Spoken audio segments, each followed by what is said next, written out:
And yet, Matthew 4:1, the Holy Spirit led Jesus into the desert so the devil could test him. So parang sa biglang tingin, para talagang may contradiction. Sino bang ating papakinggan? Si James o si Matthew? I say both. Why? Because both books, both chapters and verses are biblical. Hindi dapat pagpilian at lalong hindi dapat pag-awayin.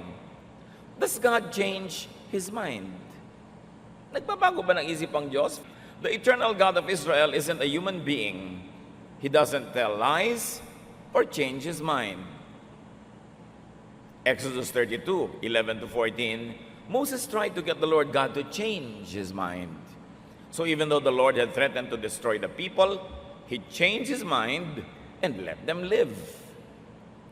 So, Samuel or Exodus, siyempre, both. Kasi pareho ring biblical. Does God allow graven images to be made? Pinapayagan nga ba ng Diyos ang mga imahen? Exodus 20 verse 4, do not make idols that look like anything in the sky or on earth or in the ocean under the earth. Pinapayagan ba? Exodus 25:18-19, nung ipinapagawa ng Diyos kay Moses ang Ark of the Covenant, ang sabi niya, hammer out 2 winged creatures of pure gold and fasten them to the lid at the ends of the chest. So ang Diyos mismo ang may instruction na lagyan ng mga imahe ng anghel ang taklob o ang ibabaw ng Ark of the Covenant. And this one artist's rendition of how it might have looked like. So pwede ba o hindi pwede? Apparently, dapat natin parehong panaligan dahil parehong sinabi sa Biblia. Sa paggawa ng templo ni Solomon, 1 Kings 6:27, Solomon put them next to each other, meaning the images of the angels, in the most holy place. Their wings were spread out and reached across the room. So meron ba talaga? Yes. Pinagbawal ba?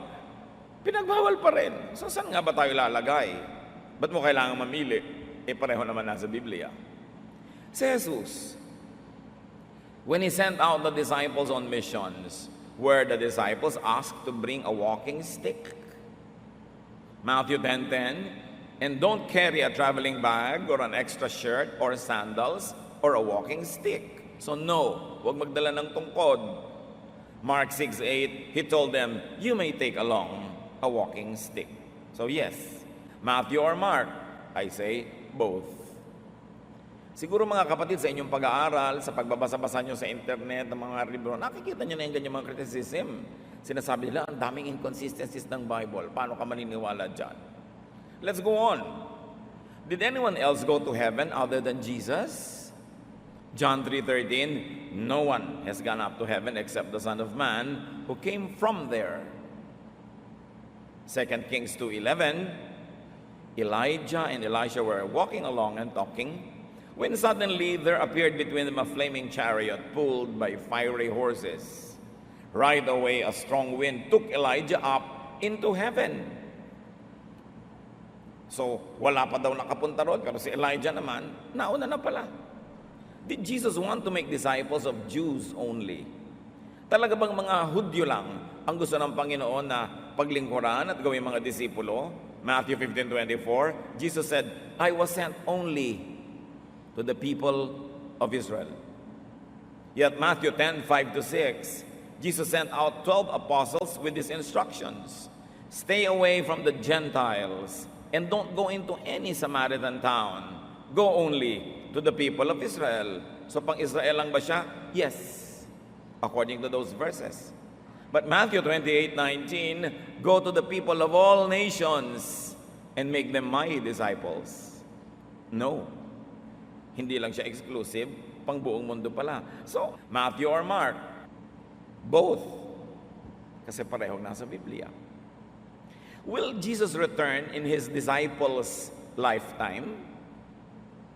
Bago nga ba mamatay ang mga disipulo niya at mawala sa mundo, magbabalik na siya? Luke 21:32, you can be sure that some of the people of this generation will still be alive when all of this take place. So, darating?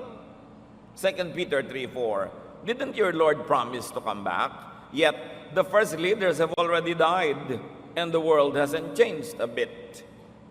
Luke or Peter? Lifetime ba ng apostles or not? Is Jesus equal to God? Isang raging issue ng maraming iba't ibang relihiyon. John 14:28, if you really love me, you should be glad that I am going back to the Father because He is greater than I am. At laging pinanghahawakan ito ng mga nagsasabing inferior si Jesus sa Diyos Ama. So is Jesus equal to God according to this verse? No. John 10:30, sabi naman niya, I am one with the Father. And to be one means to be equal. John 49, if you have seen me, you have seen the Father also. In Colossians 2:9, God lives fully in Christ. So equal? Yes. John or John? Kaya nakikita nyo, maraming pagtatalo ang mga relihiyon. Nagbabangayan, kung isa nagpapatayan pa. Was Jesus the first to rise from the dead? Acts 26:23, I told them how the Messiah would suffer and be the first to be raised from death so that he could bring light to his own people and to the Gentiles.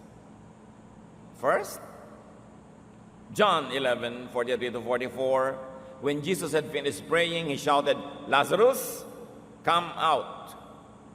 The man who had been dead came out. So si Lazarus, bumangon na mula sa kamatayan bago pa man si Jesus. And there were many others. Anak ni Jairus, anak ng biyudang babae sa Nain, yung anak ng babae sa Shunem, yung anak ng biyuda sa Tishbe, etc., etc. Alin na nga ba? Did the disciples know that Jesus was going to rise from the dead? John 2:22, and when he was raised from death, his disciples remembered what he had told them. Then they believed the scriptures and the words of Jesus. Yes, alam nila. Pero sa John 20:8-9, the disciple who got there first then went into the tomb, and when he saw it, he believed. And that time, Peter and the other disciples did not know that the scripture said Jesus would rise to life. So no, John or John? Did John the Baptist know that Jesus was the Messiah?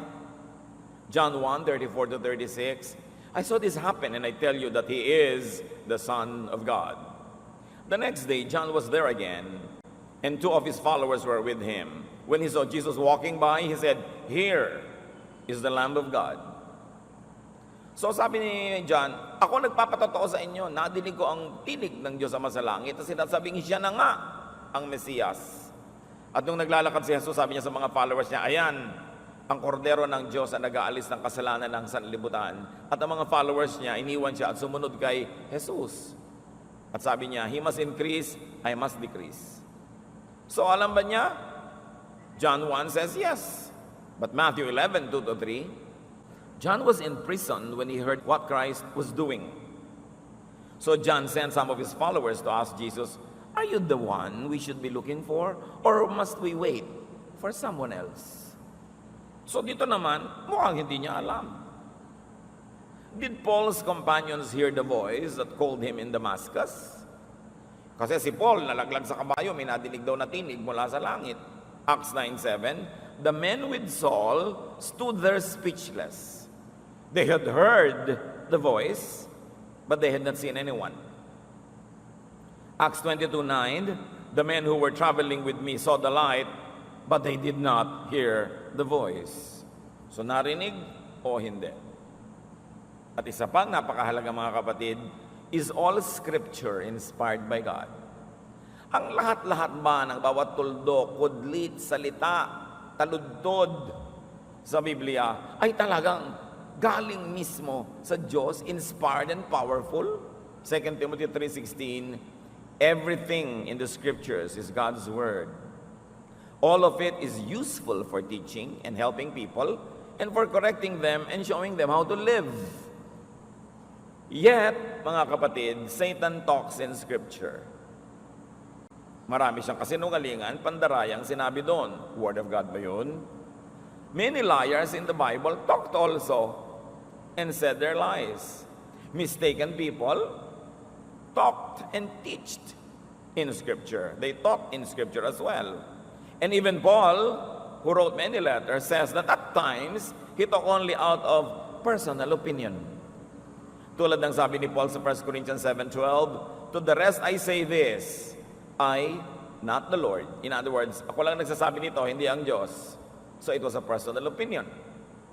2 Corinthians 11:17, sabi rin ni Paul, "In this self-confident boasting, I am not talking as the Lord would, but as a fool."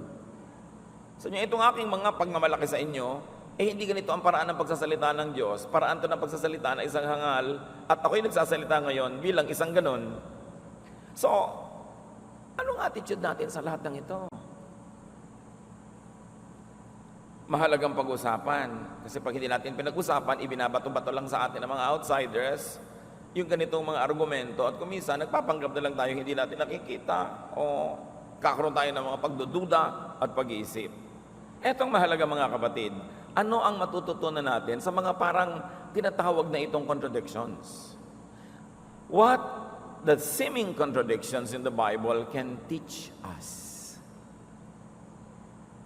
Marami pa yan, ang dami-dami pa. So itatapon ba natin yung Biblia? Susunugin ba natin yon? O patuloy nating lalong pahahalagahan kung naunawaan natin kung ano ang mga leksyon na maaaring makita dito. Hindi naman natin maitatatuan. Nandun talaga yung chapter, yung verse, yung book. What will we do with this? There is one realization that can help us make more use of the Bible and to allow it to help us more. The truth is not always just a point. It could be more than one point. Truth is not always the. It could be a. Halimbawa mga kapatid, may nagkwento sa inyo, pinsan ninyo, galing sila sa isang handaan. Sabi ng isa, "Alam mo, ang kinain namin doon, kaong." Kaong, sarap. Meron namang isa, "Hindi, ang kinain namin, nata de coco eh." Nata de coco. Magkaiba yata ng kwento tong dalawang babaeng to. Ang totoo, munggo. Munggong pula ang kinain namin. So, maraming truths, di ba? Pag-aaway-awayin mo, yun naman pala ang kinain ng mga babaeng to, halo-halo. Kanya-kanya lang ng presentation, ng anggulo, ng mukha, ng kulay, ng hugis, nung pagkaunawa nila sa kanilang karanasan. Dapat ba silang pag-away-awayin? Yung pala, pag malawak ang paningin mo, tama namang lahat. Mukha lang mali pag sobrang kitid ng iyong pananaw. Dahil maraming mukha, maraming hugis, maraming tunog ang katotohanan. Hindi lang isa. When two verses seem to disagree, take both as biblical. Parehong may book, may chapter, may verse, di biblical pareho, ba't mo pag-aawayin? Ba't mo pa-problemahin? Note that biblical does not always mean authoritative or absolute. Kasi kung yung nagsalita, hindi naman reliable, nakarecord pa rin sa Bible, di ba? Sabi ni Satan, "You will not die when you eat it." And yet Adam and Eve actually spiritually died. So, kung mo ba nasa Bible, gagawin mo ng pamantayan sa buhay, tatanong mo rin, sinong may sabi? Bakit sinabi? Anong circumstances ng pagkakasabi? Anong pakahulugan sa salita? Tulad pag sinabi ng Old Testament, sabi ng Diyos, "I hate divorce." Tapos sabi ng New Testament, Jesus Christ does not like divorce. Anong kahulugan ng divorce noon sa divorce ngayon? Kasi yung Old Testament divorce, masyadong kawawa yung babae, sobrang dehado. Kaya pag sinabi ng Diyos na I hate divorce, ang tunay niyang sinasabi, I hate the abuse of women that is happening because of these faulty ways of divorce that men abuse. So ang tunay na hate ng Lord doon, hindi yung divorce, but the use of divorce to abuse women. Kasi yung mga lalaki noon, ayoko na sa'yo, divorce ka na, tapos na. Kaya sabi ni Moses, at least bigyan nyo ng certificates of divorce. Para kung gusto nilang mag-asawa uli, mayroon silang patunay na didivorsyon nyo na. May mga lalaki ng Old Testament, didivorsyon yung asawa nila ng one night. Kinabukasan, aangkinin nila uling asawa. Yung pala gusto lang nilang sumiping sa ibang babae nung gabi na yon. Ngayon, para technically hindi sila nagkasala, divorcee naman sila noon, so hindi adultery yon. So sobrang na-abuse yung mga women. So sabi ng Lord, I hate divorce. At sabi naman ni Lord, kaya lang kayo binigyan ni Moses ng divorce kasi inaabuso niyong masyado. At least nilagyan niya ng regulasyon para hindi exaggerated yung abuse. At pag sinabi ni Lord na I hate divorce, ang ibig sabihin nun yung divorce that is only what? Beneficial to the man. May konteksto yun eh. So yung bang salita noon at salita ngayon, pareho? Hindi naman lagi, di ba? Nung araw nga yung bread, yung nabibili mo sa Batangas Bakery. Pero ngayon yung iba ang tawag sa pera bread. Just a few years ago, yung grass kinakain ng kabayo, ngayon biglang nangying marijuana. Alam nyo nung araw, yung chick, yung maliit na manok, ngayon babae. Nung araw nga, yung mouse, yung kinakain ng pusa eh. Ngayon, yung ginagamit sa computer. Libu-libong taon pa, yung mga salita sa Bible, ganun ba talaga ang pakahulugan nila noon sa pakahulugan natin ngayon? So kung ipinagbawal noon, bawal ba ngayon? O dapat nating unawain kung anong kahulugan ng pagbabawal na yon? Si Paul, tulad ng binanggit natin kanina, 1 Corinthians 7:12, to the rest I say this, I, not the Lord. If any brother has a wife who is not a believer, and she is willing to live with him, he must not divorce her. So sasabihin mo agad, you must not, sabi ni Paul. Pero sabi niya, I, not the Lord, says this. Opinion ko lang to. Kung gusto niyo sundin, di sundin niyo. Kung hindi, ako lang ang nagsasabi nito. Kapwa niyo lang ako tao. It was an opinion. And the epistles, even the gospels, are full of opinions of the people who spoke or who wrote them. So sinasala mo, alin dito ang gagawin kong amo sa buhay, yung pala naman opinion lang. O utos ng Diyos kay Noah, gumawa ka ng barko, nabasa mo, gagawa ka ngayon. Ikaw ba si Noah? So dapat ina-apply mo, naiintindihan mo buong buo, bago ka lumuwag o sumikip sa buhay mo dahil baka unnecessary yun. So that's important, katulad ng sinabi ni Paul sa 2 Corinthians 11:17, in this self-confident boasting, I am not talking as the Lord would, but as a fool. So what he was going to say was not reflective of God's character. So what do you do with that? Isa pang nating dapat matutunan mga kapatid, pag parang may contradiction, truth is not always in the form, but in the essence. In other words, numerical or factual precision was not the main goal of the Bible writers.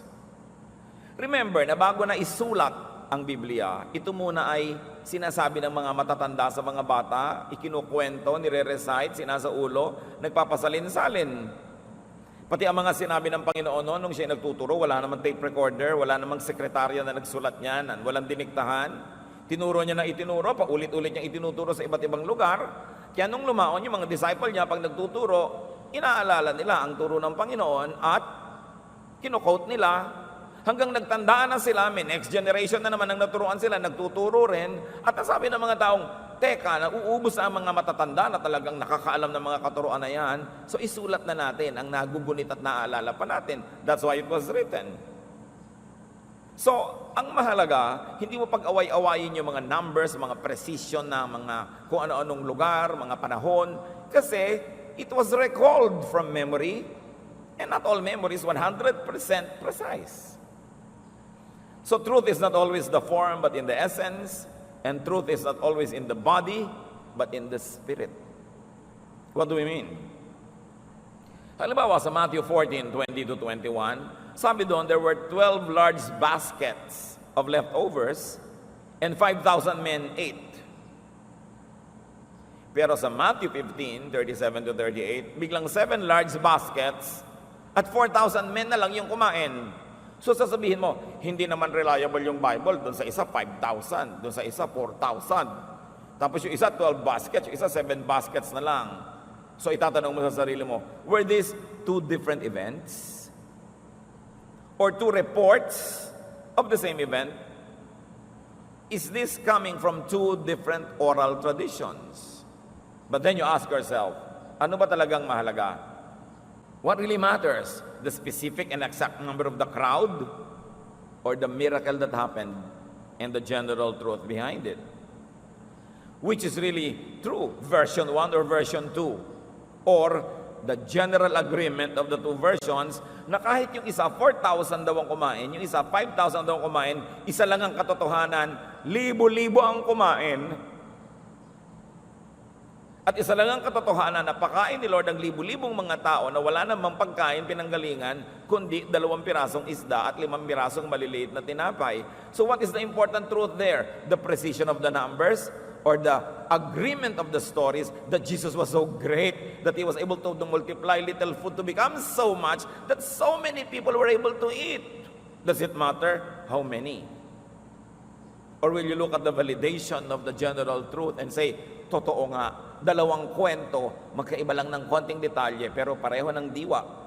That Jesus is great, that Jesus did a miracle, and so many people were able to eat, and the truth is that the Lord will always satisfy our needs beyond the available resources. So will you settle for factual precision? Or will you go up above it and say, what is the real story here? At yan ang ating pag-usapan. That Jesus performs miracles, that Jesus could fill people's needs, no matter what details. Another thing to learn, when we are confronted with issues like this, that a verse is not all there is about certain truth. Hindi lang makikita sa kaisa-isang verse ang lahat ng buong katotohanan. Parang yung batang matagal ng kwento na naguhukay ng maliit na butas sa tabi ng dagat, sa buhangin, hinuhukay niya yung buhangin ng kanyang kamay. So meron ng maliit na butas doon sa dagat na ganon, maliit na hukay. At may dumaang matanda, sabi, aanin mo ang butas na yan anak, ang hukay na yan. At sabi niya, ilalagay ko po dito lahat ng tubig ng malaking dagat na yan. Pwede ba yun? Can the whole truth be contained in one sentence, in one verse? The obvious answer is no. Another verse, other verses could also speak another way, speak in other ways on the same matter. Napakahalaga nating isipin na hindi lang nakakontain sa isang verse. Katulad ng buong pagkatao mo, hindi lang contained yon sa isa mong organ, sa isa mong cell, because every cell of your body contains your genetic makeup. So hindi lang isang piece of cell ang magde-define sa'yo, anywhere makakakita ka pa rin. Napakahalaga na hindi lang yung isang verse ang pagbabasihan mo ng lahat-lahat, tapos i-ignorin mo na yung iba. Napakaraming kakahanapan ng katotohanan. Tulad halimbawa, when the Bible speaks in many ways, Numbers 12, 6-8, I, the Lord, speak to prophets in visions and dreams. But my servant Moses is the leader of my people. He sees me face to face. And everything I say to him is perfectly clear. You have no right to criticize my servant Moses. Anong sabi dito ng Panginoon sa magkapatid na Aaron at sa kanilang kapatid na babae na nagre-rebel kay Moses? Sabi, kayong dalawa ha, hindi na kayo nang ilabot na kalabanin si Moses? Pag ako, yung mga propeta kausap ko, mga panapanaginip lang, vision, hindi malinaw.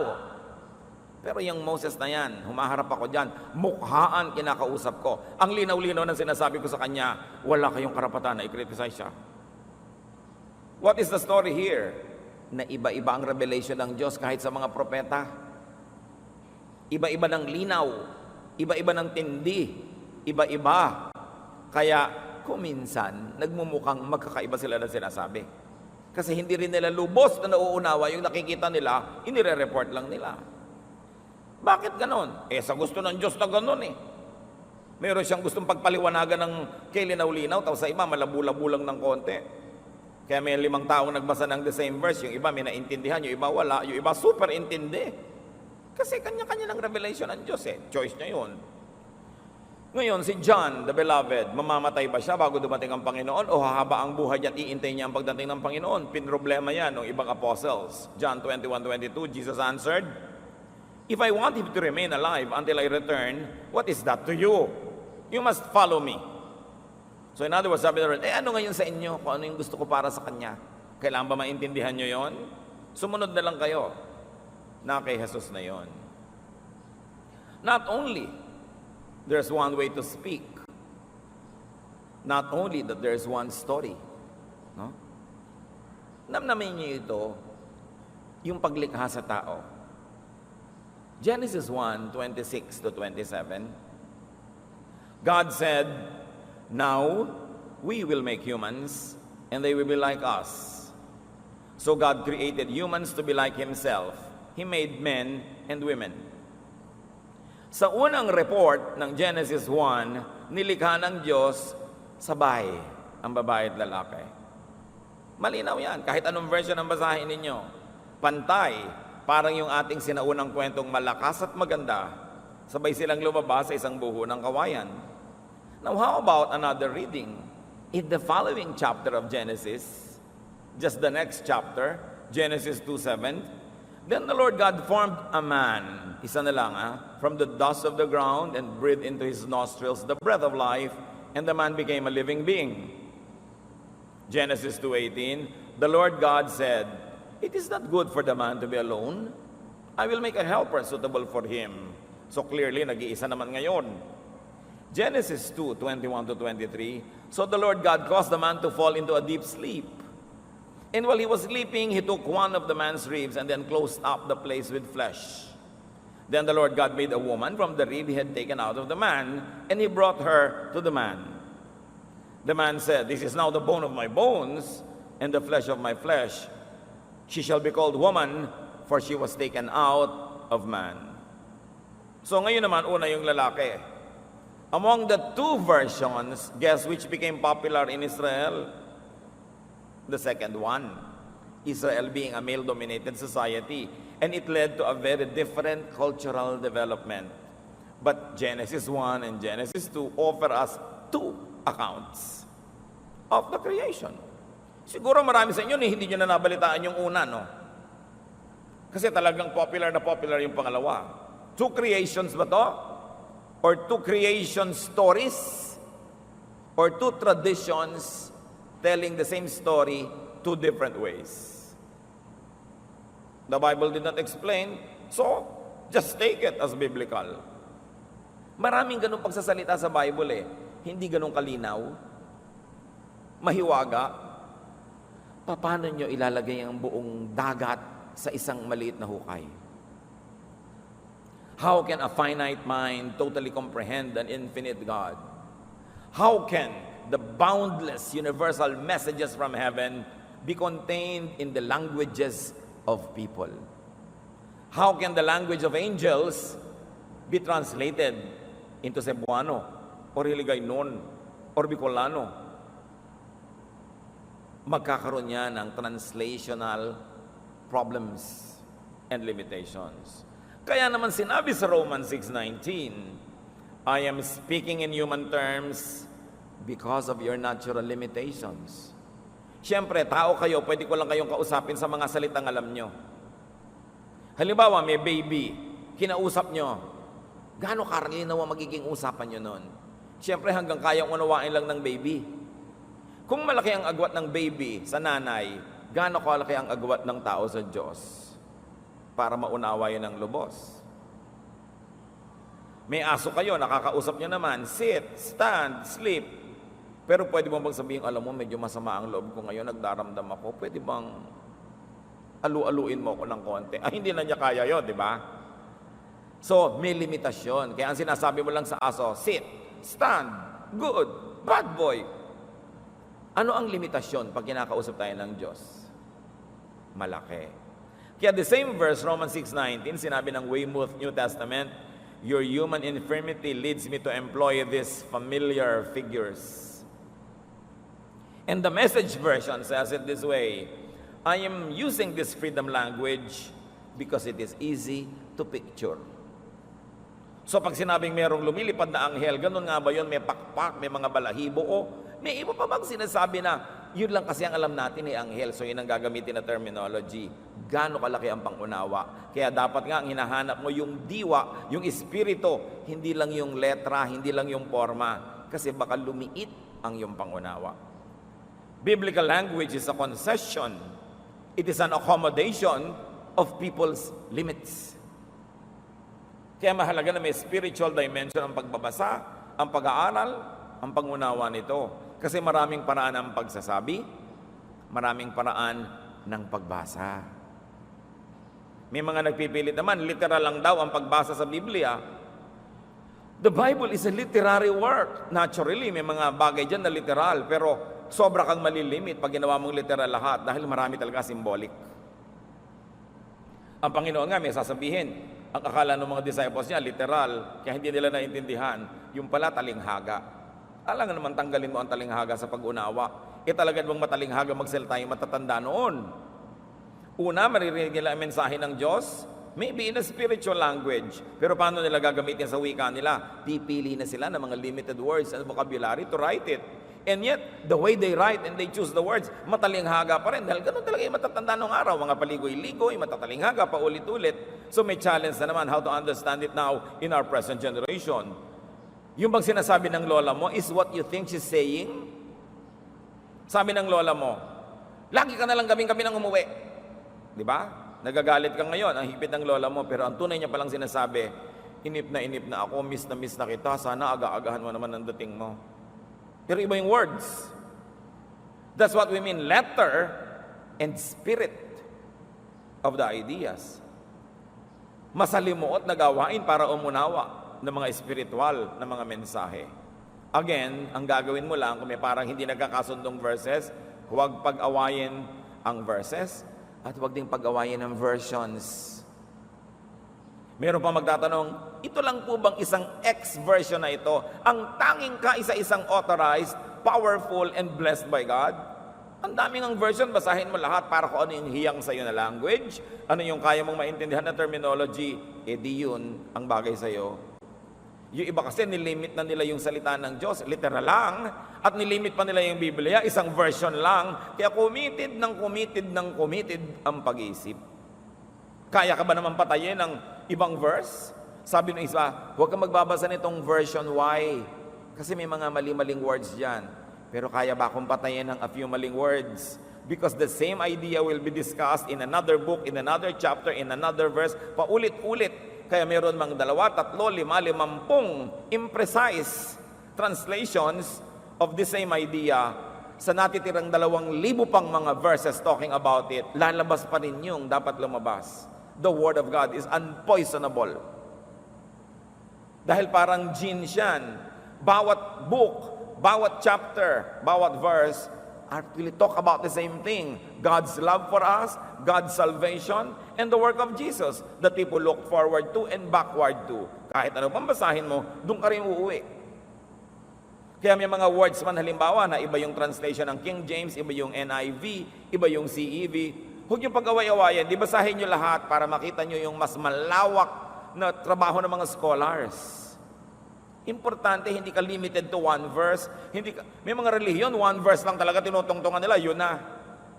Tapos one version lang ang binabasa, yun na. Paano kung ang tanda-tanda na nung version? Na yung chick ay manok, na yung bread ay tinapay, at hindi nag-adjust sa modern language, mawawala ka na. Isang lesson mga kapatid, pag nakakita tayo ng parang mga pagkakaiba-iba, do not kill or die for just one verse or for just one version. Beware of one verse theology. Do not let one verse make you so sure. Look at other verses that talk about the same thing. Katulad ganon, 4,000 o 5,000, doon mapag-aawayan, ang mahalaga lahat sila above 3,000. Hindi pa ba sapat yun? O ang kumain, di ba? Ang natira, 7 baskets o 12. Does it really matter? Bakit tayo mag-aaway dyan? Ang mahalaga, ang daming natira. Do not let one verse make you judgmental. Pag nakakita kayo ng mga judgmental people, usually one verse theology yung mga yon. Yun lang isang verse, doon lang sila nakakapit. Wala nang iba. Don't let one verse make you cruel or unkind.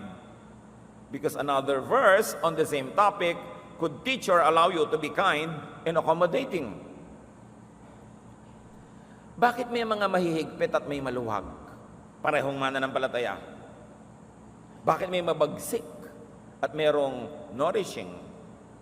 Bakit may malupit at may maawain? Pare-parehong believers. Kasi pare-parehong meron silang pwedeng tungtungan sa Bible eh. Kaya lang ang problema, pinipili lang nilang tumungtong sa isa at hindi nila tinutungtungan lahat. Halimbawa, Numbers 15, 32 to 36. When the Israelites were in the wilderness, a man was found gathering wood on the Sabbath day. Those who found him gathering wood brought him to Moses and Aaron and the whole assembly, and they kept him in custody because it was not clear what should be done to him. Then the Lord said to Moses, "The man must die. The whole assembly must stone him outside the camp." So the assembly took him outside the camp and stoned him to death, as the Lord commanded Moses. Pinagbabawal magtrabaho ng Sabado. May nahuling isang bata, nangangahoy, nangunguha ng mga tuyong kahoy panggatong, Sabado. Parusa, stone to death. So yung mga mahigpit, pwede nila tungtungan. Stone to death everybody, kasi may verse. So put the Sabbath breaker to death, or break the Sabbath to give life. As in Mark 2:23 to 27. One Sabbath, Jesus was going through the grain fields, and his disciples walked along. They began to pick some heads of grain. Pareho lang ng kwento. Sabat yung nauna, namulot ng mga kahoy. Ito naman, Sabat pa rin, namitas ng makakain. The Pharisees said to him, "Look, why are they doing what is unlawful on the Sabbath?" He answered, "Have you never read what David did when he and his companions were very hungry and in need? In the days of Abiathar, the high priest, David entered the house of God and ate the consecrated bread, which is lawful only for priests to eat. And he also gave some to his companions. Then he said to them, the Sabbath was made for man, not man for the Sabbath." Isang lalaking nangangahoy, pinatay. Same day, Sabbath, namimitas naman ng bungang kahoy ang mga disciples, at sabi ng mga pare, dapat patayin yan Sabbath. Sabi dito ni Lord, basa kayo ng basa ng Bible, hindi nyo ba na basa yung tungkol kay David noong unang panahon? Nagutom, walang makain, pinasok yung templo, at kinain yung tinapay na para lang sa mga pare na nandun, banal na tinapay, nasa altar. At hindi siya na siyang kumain mag-isa, pinakain niya sa hukbo lahat ng mga tinapay ng pare. Napagalitan ba siya ng Diyos? Hindi. Tapos sabi ni Lord, alam niyo ba na ang Sabbath itinuro para sa kabubuti ng tao? At hindi yung Sabbath ay Panginoon ng tao? So, sino ngayon susundin niyo dyan? Patayin o hindi patayin? Kaya merong maluwag at may mahigpit kasi namimili ng tutungtungan. Parehong may verse. Jesus affirms David's questionable act. Bakit kaya ipinadala si Jesus? Kumpleto naman ang mga nakasulat. Kumpleto ang dami-dami mga propeta. Bakit ipinadala? Kasi sobra nang naligawang tao, ang nangibabaw na nang nagibabaw sa kanila, legalismo, judgmentalism, legalism, ibinalik ni Jesus ang pananalig sa kabaitan ng Diyos, hindi sa kahigpitan. Kasi kung okay na yung dating system, ba't pa ipinadala si Jesus? Sabi sa Bible, in the fullness of time, God sent forth His Son. That the Son is the complete revelation of the Father. In fact, so yung palang mga misrepresentations na ginagawa ng mga sobrang higpit noon is not the actual and real essence of God. So Jesus had to be born to represent God once more and bring people back to the love and the tenderness and the acceptance of God.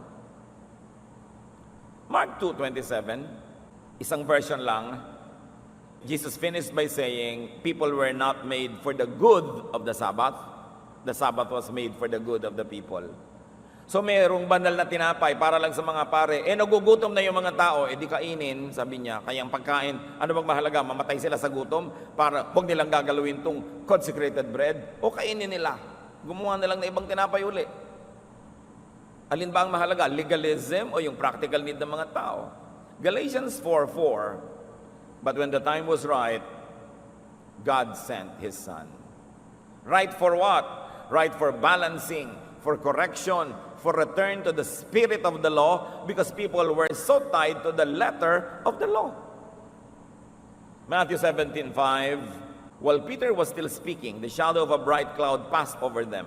From the cloud, a voice said, "This is my own dear Son, I am pleased with him. Listen to what he says. And this is the God the Father in heaven. So natutuwa ang Ama sa ginagawa at itinuturo ni Jesus. Ano ba yung mga ginawa itinuro niya? Nag-miracle siya kahit Sabat, nagtrabaho siya kahit Sabat. Ibig sabihin, user-friendly dapat ang ating relasyon sa Panginoon. Hindi yung na-oppress ka. Maunawain, mapagmahal, mapag-aruga. At sabi ng Father, obey the Son.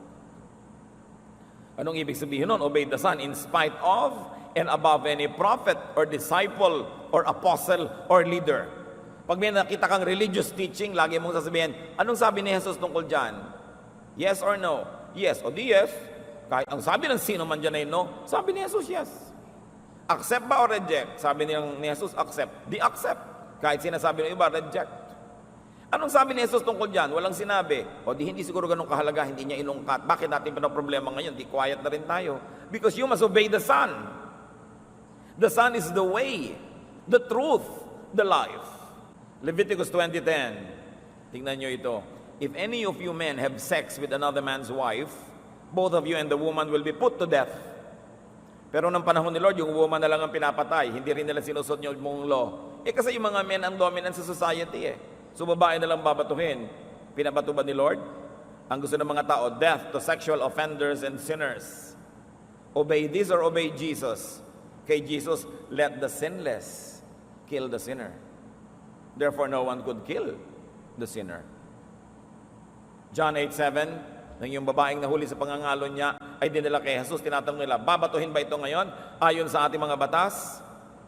They kept on asking Jesus about the woman.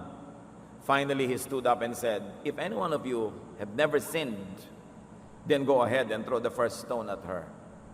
Effectively, the Old Testament says death to the adulterer, and Jesus says no death for the adulterer. And remember, God in heaven said, obey my Son. Christian, how much do you obey Jesus? O sa ating pagiging legalistic, judgmental, hindi na pala si Jesus ang nasusunod natin, Pharisee na. Priest na pala, o modern day Pharisee. Deuteronomy 21:18-21, Moses said to Israel, a father and a mother may have a stubborn and rebellious son who refuses to obey them even after he has been punished. If a son is like that, his parents must drag him to the town gate where the leaders of the town hold their meetings. The parents will tell the leaders, this son of ours is stubborn and never obeys. He spends all of his time drinking and partying. The men of the town will stone that son to death because they must get rid of the evil he brought into the community. O baka may anak kayong mahilig mag-party, umiinom, dali nyo rito, let's stone the child to death. Payag kayo. Sabi naman sa Ephesians 6:4, influenced by the love of Jesus, parents, don't be hard on your children. Raise them properly. Teach them and instruct them about the Lord. So don't be hard. So babatuhin nyo or not. Kaya may mahigpit, hinahawakan yung pambabato. Kaya naman merong mas maluwag, ito yung pinangahawakan. Pareho lang naman biblical. Saan naman nyo gustong tumayo? Kaya yung mga nagsasabi, Pastor, di po ba yung mga sexual offenders, mga blah blah blah, kailangan stone to death? O yung anak mong makulit, dalhin mo rin dito, stone to death din natin. Ay, wag naman po. Bakit yung anak mo ayaw mong ipabato? Tapos yung sexual offender doon, gusto mong ipabato. So namimili ka lang nang i-apply mo. Kailangan di po ba sundin natin ang 10 Commandments, blah, blah, blah, blah, blah, blah, galit na galit sa mga kamag-anak na may mga rebulto, kailangan po palakulin, sirain, sunugin. O sige, pero bakit pumapasok kapag Sabado? Di sundin mo rin yung Sabat. Ba't ka namimili? Ang higpit-higpit mo sa konti na paborito mo because it favors you, bagay sa karakter mo, so pangahawakan mo yung verse to oppress others. Pero yung iba, hindi mo pinapansin. So anong gagawin natin? Obey the Son. Because God is well pleased with the Son. So what to do with conflicting verses? Huwag paglabanin. Huwag niyong hayaan yung mga kritik ng Bible na bigla na lamang tayong binabarabara tungkol sa mga ganito. Dahil sabi natin, ganyan talaga ang pagsasabi ng truth. It's not always just a point. There are many points. Huwag problemahin. Huwag gawing pampahina ng pananalig, kundi pampalakas. Saan natin gagamitin na may ibang-ibang verses on the same thing? Gamitin sa ikabubuti. Gamitin sa kabutihan. Take the two extreme points as true and all the points in between as also true. What do I mean? Halimbawa, may idea A. Sabi ng idea A, dapat ang baptism ay immersion. Diba? May ganyan. May verses yan. Idea B, pwede ng sprinkling. May verses din yan. Pinag-aaway-awayan niya ng mga Kristiyano, daang taon na. O di, may lagnat ka ngayon, di sprinkling na lang. Di ba? Ngayon gusto mo naman, may tubig, masarap naman maligo, di, immersion. Ngayon ayaw mo naman pa-immerse, marami-rami ng tubig, di, pouring, nasa gitna ka. Methodist, di ba? Pagka A, immersion, Baptist. Di ba? Pagka naman B, sprinkling, yung mga iba pa rin mga sekta. Ba't kayo mag-aaway? Pare-pareho may verse. Di kanya-kanyang trip. Gusto mo ng swimming, pouring. Gusto mo ng talagang lulubog ka pa, di immersion. Ganon yon. Salvation po ba, Pastor, nawawala o hindi nawawala? May mga verses talagang A na parang sinasabing nawawala. May B na hindi talaga nawawala. O ba't naman kayo mag-aaway? Ang tagal na niyan, di rin masisettle. Di gusto mong nawawala pala, o takutin mo sarili mo para lagi ka magpakabanal, di sa nawawala ka. Paano po yung mga member namin pagka hindi na yun mawawala, nagiging tamad? Di sabihin mo nawawala. Paano naman po yung mga member namin, kaya nawawala ka hindi, ang sisipag, laging malapit sa Panginoon, di bigyan mo sila ng peace, hindi nawawala. Pareho namang may verse Why quarrel? So may makasalanan po, will we punish or will we forgive? Gusto mo ba na i-apply yung Old Testament? Batuhin natin. Gusto mo i-apply sa Panginoon? Sabi niya, forgive 70 times 7. Parehong may verse. Why quarrel? Mga kapatid, ang pagkakaiba-iba ng higpit ng mga Kristiyano, judgmentalism, legalism, hindi dahil sila'y banal. Dahil lang ganun talaga sila. Kaya ang pinipili nila, yung mga verses na bagay sa gusto nila. Parang namimili ka ng prutas, ito gusto ko, ito ayaw ko, ito gusto ko. Pero ang Bible, pakyaw. Lahat-lahat. Hindi mo pwedeng pagpili-pilian yan. So conservative po ba ang gagawin naming music, organ lang, o yung may mga drums? Pareho namang may basis yan, di ko anong gusto nyo. Ang tatanda na po ng mga member namin, ayaw ng drum, di organ. Mga bata po member namin na iinip, di lang yan yun ng drum. Bakit natin pa problemahin yan? Hindi naman yan ang problema, yung letter of the music, but the spirit of the music. Are you making music for God? Yes. Does it matter kung anong instrument? Kaya may nagsasabi, naku, huwag kayong pupunta sa day by day, may tumatawag sila ng demonyo doon pag nagwa-worship kasi may gong. May dumating na ba? Tingnan nyo katabi nyo, baka naman meron nga, di ba? Meron ba? So ang point, saan yun galing? Ayaw lang nila. Pinalaki lang silang ayaw yun. Tapos magtatago sila sa saya ng Diyos. Sabihin, ayaw yan ng Diyos. Sila lang may ayaw. Siyempre may mapapanood silang verse. Yung kabila may verse din. So ano ba kayong klaseng Christian? Silent night, puro hymnals, o joy to the world Christian? Does it matter? So anong mahalaga na governance sa isang church? Authoritarian ba? Yung may isa lang leader o maraming mga board na ibinoboto? Democratic? Whatever helps you. Where will you stand? Stand where you could rest. Ba't ka naman pipili ng stand na nakakapagod? May pagpipilian ka naman na hindi. Pareho lang biblical. Stand where you could maximize good and minimize evil and pain. Yung mga tao, hirap na nga sa buhay. Gina-judge left and right, kinakawawa. Pagdating sa church, ganun na naman ang gagawin mo, ipupwera mo na naman dahil may nakaraan. Hindi mo papasalihin sa choir dahil dumaan na siya sa 3 lalaki sa buhay niya. So, pahirap na naman yan. Rejection na naman. Ba't pa nagka-church? Stand where you could be kind and accommodating. Stand where you could be better and kinder. Stand where you could be more like Jesus. So itatanong mo, kung si Jesus ang tatanungin na ngayon, anong sasagot niya? Siya ang papipiliin, anong pipiliin niya? Remember, Christian tayo, and what we should do is put Christ back to Christianity. Kasi nanaig na naman yung mga Pharisees, yung mga tradisyon, yung mga bishop, yung mga kung sino-sino, na wala na si Jesus. Dapat ibalik si Jesus sa Christianity. Ngayon, kung may nagturo na sa inyo nung araw, may nauna ng ideya sa inyong isip, do not limit yourself to your known and preferred truth. Do not limit yourself to your brainwashed version of truth. Tingnan ninyo, kung maraming verses, take them all. Apply this principle to your religious faith. Quarreling denominations, quarreling schools of thoughts, and quarreling theologies, quarreling teachers and believers could both be right or both wrong. Hindi ko mo doon kayo member, iisipin nyo yan na yung tama agad. Dapat nag-iisip kayo talaga. Ang faith pinipili, hindi yan na mamana lang. Dinala kayo ng kaibigan nyo sa isang church, naging member kayo doon, kung anong paniniwala doon, yun na lang ang kakamatayan nyo. Kailangan, nag-iisip ka kung patuloy mo yon o papalitan mo para desisyon mo talaga, hindi lang minana. Because quarreling theologies could be both partially right or partially wrong. Or they could be wholly right and wholly wrong. Ganyan yung mga denominational truth, yung mga nakalagay sa mga statement of faith ng mga simbahan, kaya nagkakagulo-gulo. Pare-pareho namang may verse. The denominational truth of your local church could only be one of the many truths. Bakit kailangan mong ikaw lang ang tama and everybody will go to hell? Bakit kailangan mong sumaya na ikaw lang yung tama at lahat ay mali? Ba't hindi mo hanapan ng tama ang sarili mo at mali rin? At hindi lang mali ng kapwa mo hanapin mo rin yung tama sa kanya. Because no one is perfect. That means no one is perfectly right and no one is perfectly wrong. Dapat mag-mature na ang mga anak ng Diyos para matigil yung mga religious wars na yan.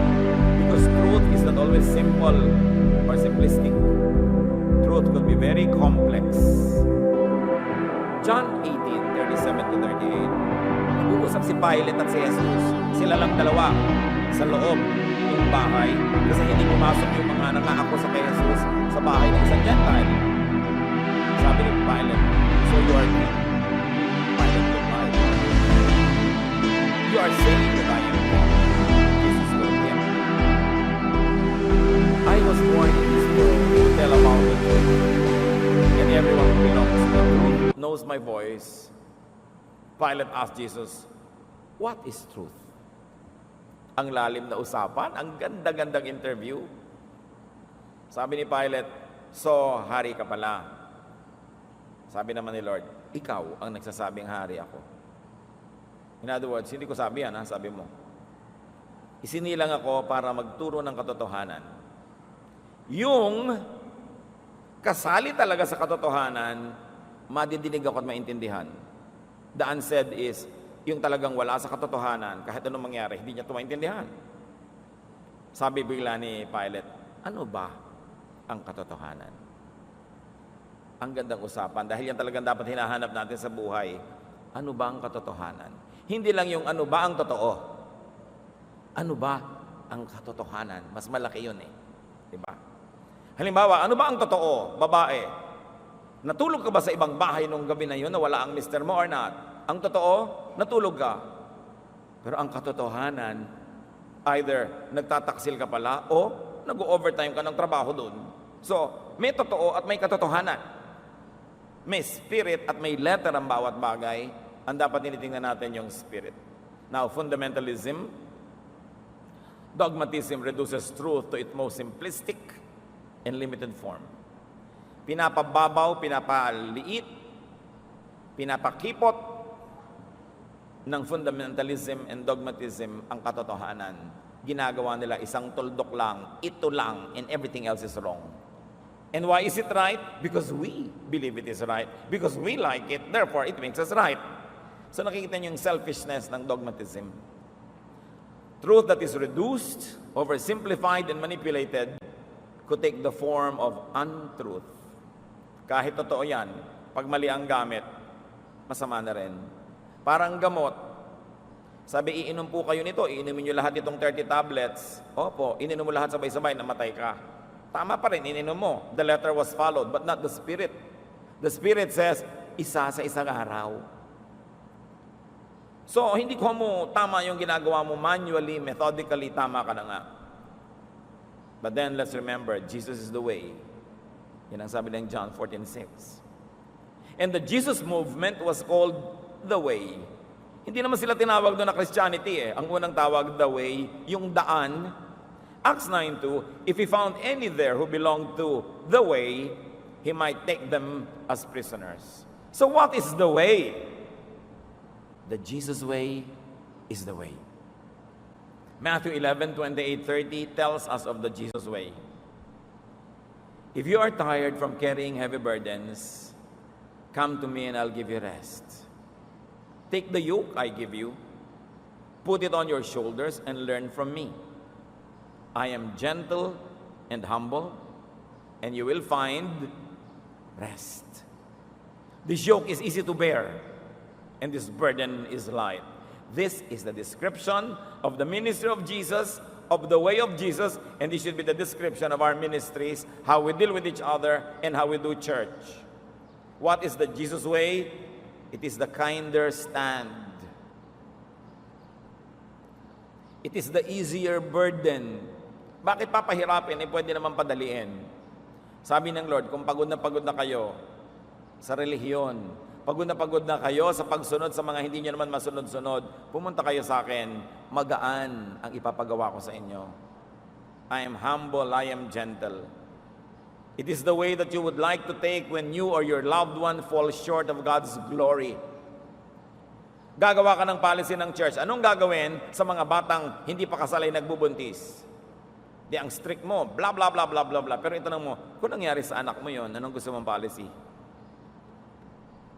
So you take the kinder way, dahil hindi lang yung anak mo ang lahat, dahil tayo lahat ay galing sa Diyos, magkakapatid, magkakamag-anak. Paano mo gustong itrato kung ikaw yung nagkasala at nahuli sa akto? Gusto mong kalad ka rin ka at ibisa sa lahat? Kung ayaw mo noon, ba't mo gagawin sa iba? Sabi ni Lord, do unto others as you would have them do unto you. Kung ayaw mong usig-usigin ka pag nagkamali ka, ba't ka nang uusig?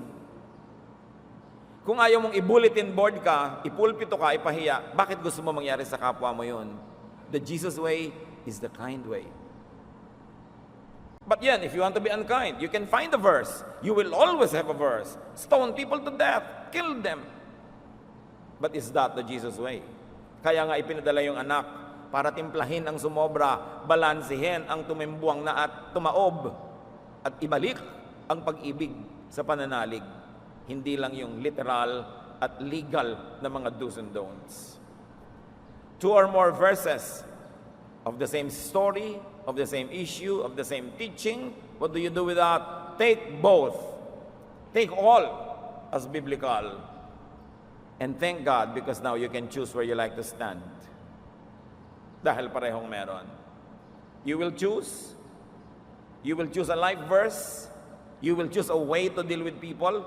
Choose that which is kinder, loving, nurturing, because it is the way of Jesus. Piliin mo kung ano yung hiyang at likas sa'yo, kung ano yung magaan. Bakit pipilitin mong Ingles ang service kung Taglis naman ang most of the people?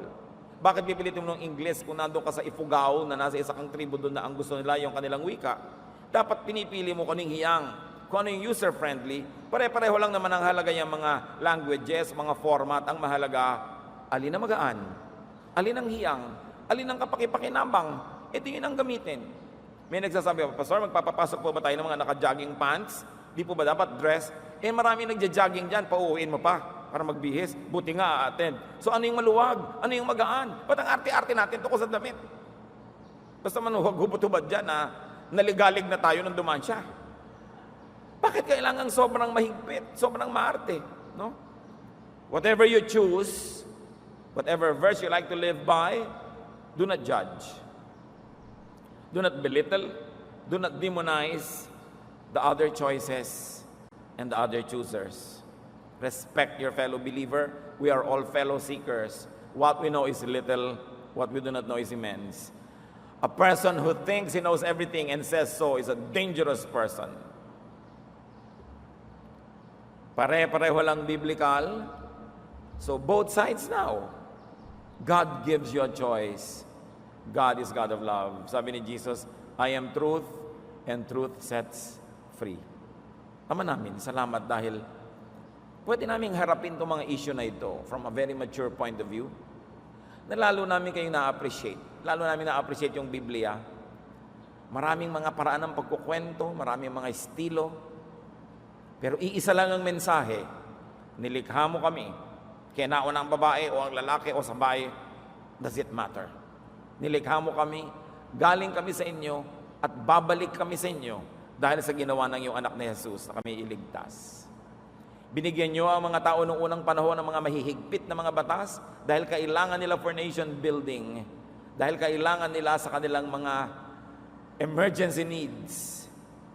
Pero ipinadala niyo ang inyong anak na si Jesus upang balansehin ang lahat ng bagay at gawing bagay ang salita mo hindi lang para sa mga Israelita, kundi para sa lahat ng tao. At salamat dahil diyan napasama kami. Lord, teach us to be more mature in understanding your word and even more mature in applying them. And if we like to be strict, allow us to be strict only with ourselves, but allow us to be generous and kind and loving to others. Pagbulay-bulayan natin ng mga kapatid ang kahulugan ng mga pinag-aralan natin na ito at kung ano ang magandang bunga nito sa pagbabasa natin, pag-unawa ng Biblia, pagtuturo nito at pagsunod sa mga nakasaad dito. Ama, buksan mo ang aming isip, lahat kami magkaroon ng very beautiful and practical applications